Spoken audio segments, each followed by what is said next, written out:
Ginanap ngayong 28 ng Nobyembre ang financial aid distribution sa temporary city hall sa Bridgetown kung saan 1,000 Pasigueño ang natulungan ni Congressman Roman Romulo sa pamamagitan ng medical assistance. Sa tulong ng Department of Social Welfare and Development o DSWD na ipamahagi ang pinansyal na tulong sa mga benepisyaryo. Personal na kinamusta ni Congressman Romulo ang ilan sa mga nakatanggap ng tulong. Ito yung releasing ng ating AKAP medical assistant. So, ito ay continuation ng ginagawa naman ng ating Congressman Roman Romulo sa pagtulong sa ating mga Pasigueño na may mga kapansanan na nangangailangan ng mga tulong medical. Bali, pumunta sila sa office namin, may dalang requirements, medical certificate, reseta, certificate of low income, Xerox ng valid ID nila na dapat po ay Pasig address, and ang mga medical certificate po ay dapat ay updated, and ang mga reseta naman ay dapat yung mga maintenance, pang maintenance. Usually kasi sa amin, minsan may lumalapit na good for 5 days lang po yung gamot. So, ang advice namin doon ay kung yung mga gamot ay mahihingi na lang po sa pharmacy natin, so ilapit na lang po nila doon. Bukod sa medical assistance, inaasikaso rin ng opisina ng kongresista ang PhilHealth application ng mga senior citizens sa lungsod bilang bahagi ng kanilang patuloy na serbisyo para sa mga nangangailangan. Ang PhilHealth naman ay matagal nang ginagawa ng opisina ng ating Congressman Roman Romulo. Ito ay mga senior citizen lang po. So, kami po yung nag-aasikaso ng PhilHealth ng senior citizen ng buong barangay ng Pasig. So, inuulit po namin sa mga senior na wala pang PhilHealth, magsadya lang po kayo dito sa temporary Pasig City Hall, 3rd floor po, office ni Congressman Roman Romulo. Dito po sa Bridgetown na. And inuulit namin, senior citizen, hindi kayo automatic PhilHealth member. Kaya nga po ini-encourage namin kayo na mag-enroll. Ito naman ay libre. And talagang kailangan po natin mag-enroll para just in case na mangailangan tayo ay okay na kayo, naka-record na kayo kay PhilHealth as senior citizen.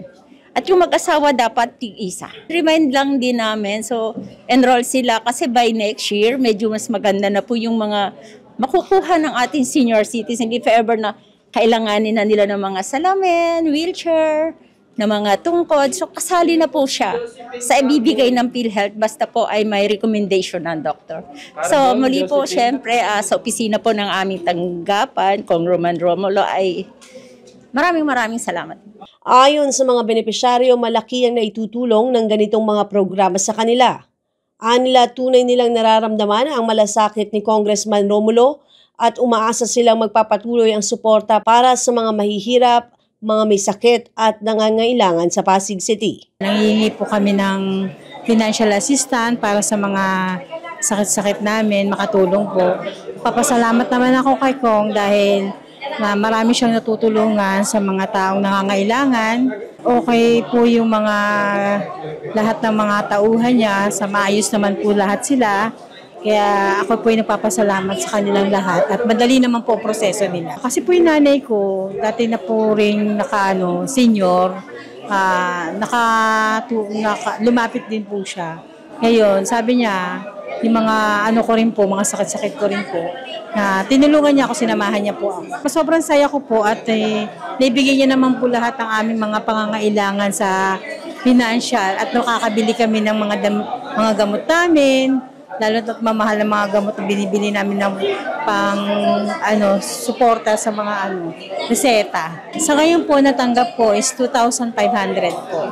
Pero mabilis po ang proseso nila. Okay naman po at hindi kayo paasahin nila. Sobrang mabait po si Congressman Romulo at mga lahat ng staff. Ako po ay nagpapasalamat sa inyo at napakabait yung tao. Noon pa man ay maayos yung mga programa nyo at napakabilis ng proseso ng mga financial assistance nyo. At lalo na po ngayon, kaya hindi po pahihirapan. Madali po makakuha at napakabait po talaga at maayos po lahat. Walang gulo, maayos po lahat. Kaya God bless po sa inyo, Congressman Romulo. Sana po tuloy-tuloy pa rin po kayo maging makatulong sa mga taong nangangailangan. Masaya kasi may pambili na ako ng gamot eh. Malaki. Malaki maitutulong kasi yung gamutan. Maraming salamat po kung sana marami pa kayong matulungan. Ako si Luan Peñano para sa latest ng iNews Pasig.